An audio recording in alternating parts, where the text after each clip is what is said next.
everyone, we are Geeks Not Nerds. I'm Captain Logan. And I am Vince. Today we're going to be talking about our favorite decade.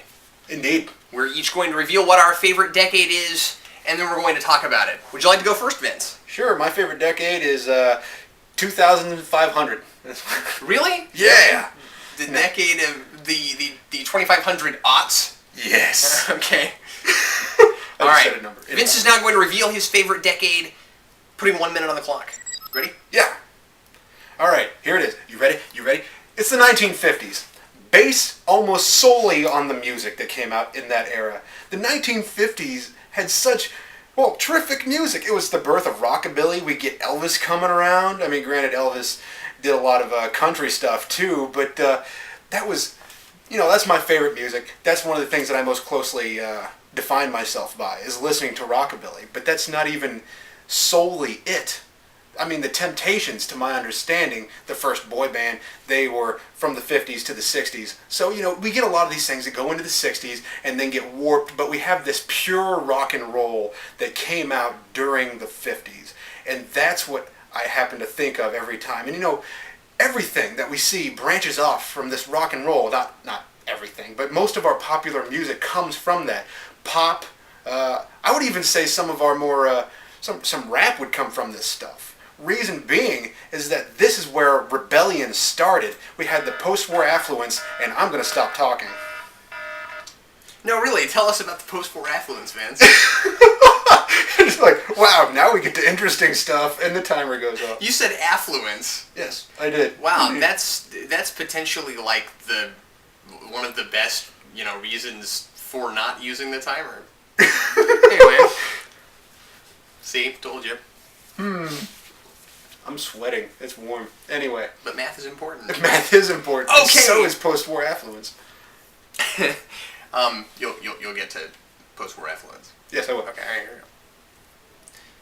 I'm going to choose the 1990s. Because I just love the 90s. I think a lot of it is just nostalgia for my own childhood. You know what I mean?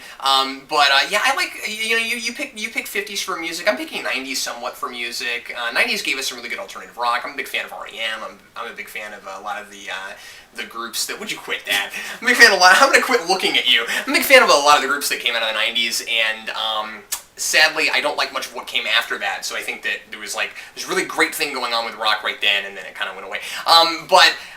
The 90s is, the stuff that was going on in comics in the 90s is what got me interested in comic books, so a lot of people don't like 90s Marvel, and that's fair. There's some not so great stuff in 90s Marvel, but that was what was getting me into comics at the time. I like Spawn. 90s gave us Spawn. Most of my favorite Batman arcs happened in the 90s. I'm always talking about No Man's Land. I'm always talking about Nightfall. That was all 90s. 90s gave us Power Rangers. A lot of fun stuff came out of the 90s. So. It was a period of let's do fun things. Let's do fun things. R.E.M. So you gotta turn the head around backwards.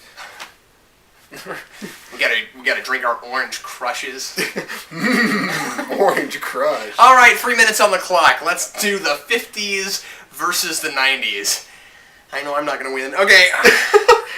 All right, Vince. Let's talk about post-war affluence. Well, the reason why I mention it is because it's such a heavy theme that comes out in film in the 50s, comes out in music in the 50s, that when we have post-war affluence, this time period where there is not necessarily 100% surplus of money, but people aren't struggling as much as they were. So they're not necessarily living the high life. I mean, you can watch The Honeymooners, which is a more accurate portrayal of people's social and financial status. Right, but they're getting more positive, and the culture is reflecting that. They're getting by, and they're not struggling as much. And so therefore, we have these kids that are going out and doing their own thing. We have the mother and the father are not in the home place, they're both in the workplace. Mm-hmm. So now we have this idea of youth rebellion, which not necessarily interesting in and of itself, but then we get this pop culture that surrounds that, and that's where we get some of our more rebellious music. We get the rockabilly. We get, Rebel Without a Cause, which is a good movie. I haven't seen it. Terrific film. So that's why I like it. interesting because I think the 90s has a somewhat similar thing going on with the fall of the Berlin Wall and things like that. And so you've got this kind of explosion of creativity going on at the beginning of the 90s, where we're finally past the Cold War. We don't have to worry about people blowing us up anymore. We had a pretty good economic thing going on at the beginning of the 90s, and especially as you get more into the middle, and you have the explosion of the internet, which just made the economy soar. I think a lot of my love for the '90s has to do with the blow up of technology. You know, the '90s gave us the internet. The '90s invented a lot of the tech in movies that we use to do special effects now. Gave us CGI. It gave us decent CGI, stuff like that. And so there's a lot of things that we couldn't do before that. At the very end of the '90s, we got the Matrix, stuff like that. So my favorite things to go back and rewatch over and over again came out of that decade. There was good things that came out of the 90s. Ninja Turtles, 1990. Well, no, Ninja Turtles was before that. Well, the movie. True. Yeah. No, I think it was '89. I think it was 1990. It would have had to have been made in '89 either way. Yeah. So anyway. But whatever.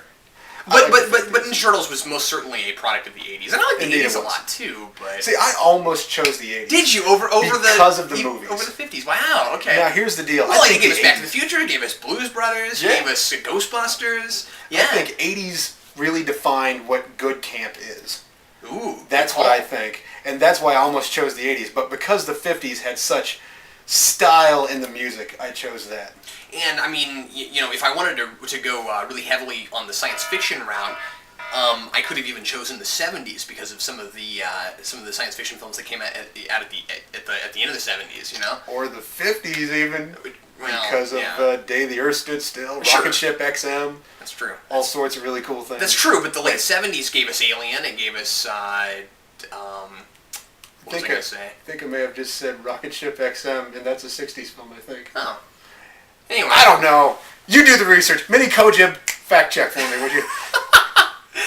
Hey, what is your favorite decade? Leave us a comment below and let us know. Next week we're going to talk about this some more, and we're going to kind of do a reality check a little bit and talk about our favorite decades and decide whether or not we actually would want to go back and live in those decades. Yeah. So kind of a little twist on it. If you have an idea of something that we should do a video on later on, leave that in the comments below as well. Anything else you wanted to say, Vince? Thanks for watching. Yeah. We'll see you next time. I'm Captain Logan. And I am Vince. Thanks for watching Geeks Not Nerds.